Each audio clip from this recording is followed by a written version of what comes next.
Do you have a good example of West Point friends fighting each other in the Civil War?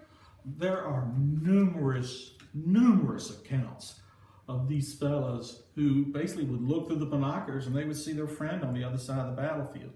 One of them is in the movie Gettysburg. This is brought out quite a bit. Is between Winfield Scott Hancock and Lewis Armistead. And then also there's another fella in this, John Reynolds. But John Reynolds is killed early on the battlefield at Gettysburg. And they all were together, they served together, they went to West Point together, they served together, and then they were all together when they were going to split up and go their own ways. And Armistead thought so much of Hancock, it was like, I should be struck down if I ever strike you, things like that. And he greatly thought of his wife, meaning Armistead thought of Elmira Hancock very highly. At the Battle of Franklin, Tennessee, the Confederate commander was named John Bell Hood. The Union commander was named John Schofield. They're roommates at West Point, so they know each other rather well. Adelbert Ames and John Pelham, they were big buddies. John Pelham was supposed to be a best man in a fellow's wedding. He gets killed. So they went and got another one. A fellow by the name of John Lee of Mississippi. He is wounded at the Battle of Williamsburg, Virginia. And he's taken in by a family, and while he's recovering there in Virginia, he falls in love with the daughter of the people that own this plantation. Now, John Lee's a Confederate, but he asked her to marry him. And so they get married, and guess who this fellow's best man is? One of his best friends at West Point, George Armstrong Custer. So there's a little bit of there's some camaraderie going on. But really, one of the best examples that went from West Point to the end of their lives, and it's not talked about very much, is Ulysses S. Grant and Simon Bolivar Buckner.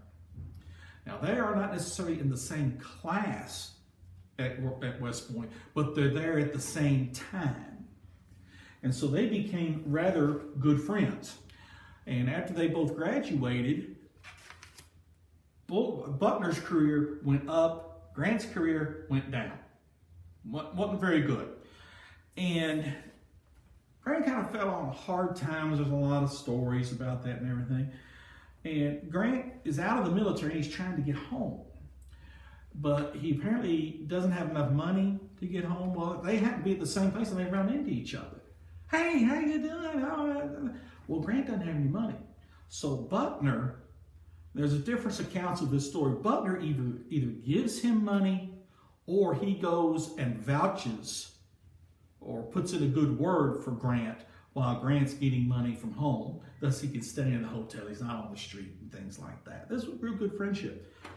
Well, then years after that, at the Battle of Fort Donelson, the Confederates are going to surrender thousands of troops. Well, the two main Confederate commanders, oh no, I'm not going to do that. That's going to make me look bad. I'm not going to do that. So the third in line is a fellow by the name of Simon Bolivar Buckner. So he goes and meets with Ulysses S. Grant because they're friends before the war. And they thought that Grant would give him, meaning Buckner and the Confederates, more favorable terms. And in a way, they did. But that was okay.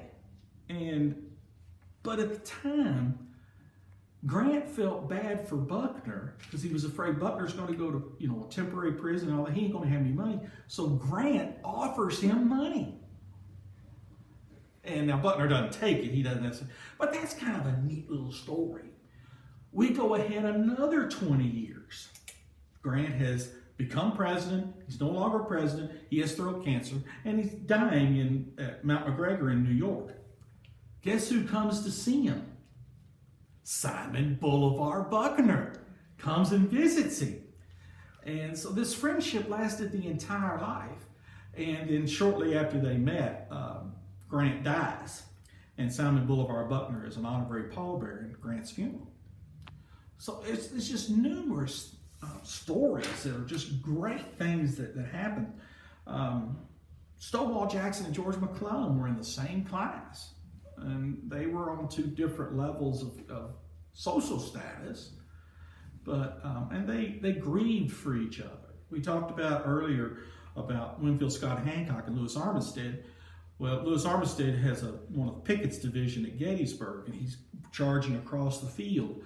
And while this is happening, Hancock is there on his horse. Well, Hancock gets shot and goes down. Armistead doesn't know this. Armistead, they break the line there. It's minor, and he gets up to the cannon, and then he gets shot 2 or 3 times, depending on the account.